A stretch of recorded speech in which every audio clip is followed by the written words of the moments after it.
ગુજરાત કોંગ્રેસે મતદાર યાદીમાં ગેરરીતિના મુદ્દે પોતાનો આક્રોશ વધુ તેજ કર્યો છે।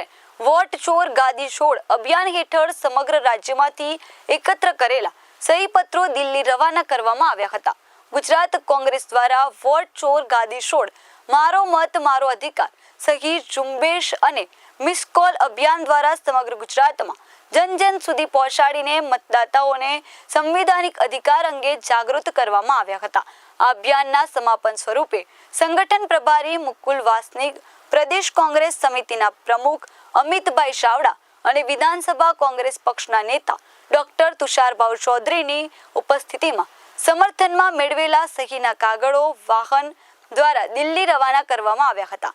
કોંગ્રેસ પ્રભારી મુકુલ વાસનિકે કહ્યું કે ચૂંટણી પંચ સાચી મતદાર યાદી તૈયાર કરવામાં જવાબદારી યોગ્ય રીતે નિભાવવામાં નિષ્ફળ ગયું છે। કોંગ્રેસ દ્વારા મતદાર યાદીઓમાં છેડછાડના મુદ્દે રાષ્ટ્રીય સ્તરે આક્રમક રજૂઆત કરવામાં આવી રહી છે। હવે જોવાનું એ રહેશે કે આ સખી ઝુંબેશ અને પુરાવાઓ બાદ ચૂંટણી પંચ કે કેન્દ્ર સરકાર તરફથી શું પ્રતિક્રિયા આવે છે।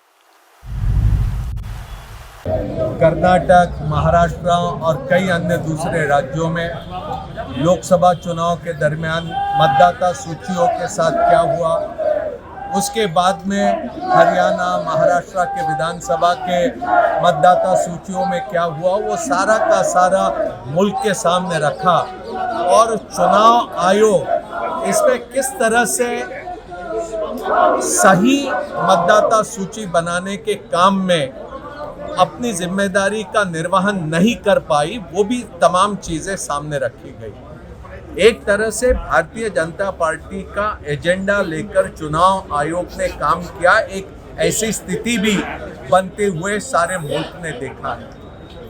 ये सभी बातों को मद्देनजर रखते हुए कांग्रेस पार्टी ने पूरे देश में वोट चोर गद्दी छोड़ के अभियान के जरिए लोगों के हस्ताक्षर इकट्ठा किए।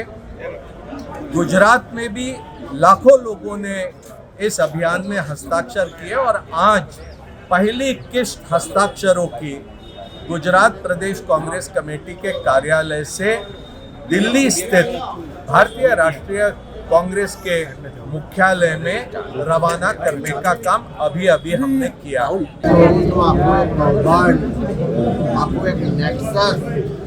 રાહુલ ગાંધીજી દ્વારા ખુલ્લું પાડવામાં આવ્યું, તેના પછી આખા દેશના લોકોમાં જે આક્રોશ હતો કે વોટ ચોર ગદ્દી છોડ, તે આક્રોશને સાથે આ દેશના નાગરિકોને જે સંવિધાને અધિકાર આપ્યો છે, એક વ્યક્તિ એક વોટ, એ મતનો અધિકાર ના છીનવાઈ જાય।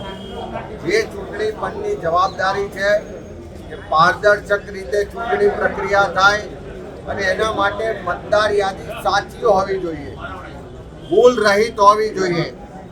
એના બદલે મતદાર યાદીમાં જ વોટોની ચોરી થતી હોય, ડુપ્લિકેટ વોટો હોય, ભૂતિયા વોટર્સ હોય, અને આખા પ્રક્રિયાની સામે આખા કૌભાંડની તપાસ થાય, એટલા માટે આ સિગ્નેચર ઝુંબેશની શરૂઆત કરવામાં આવી।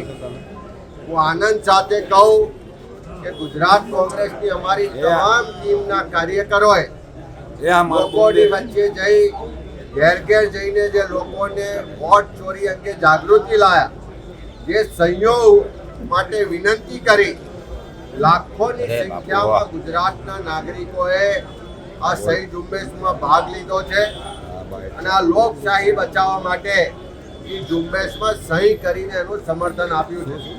સાથે સાથે આ વોટ ચોર ગાદી છોડ ઝુંબેશ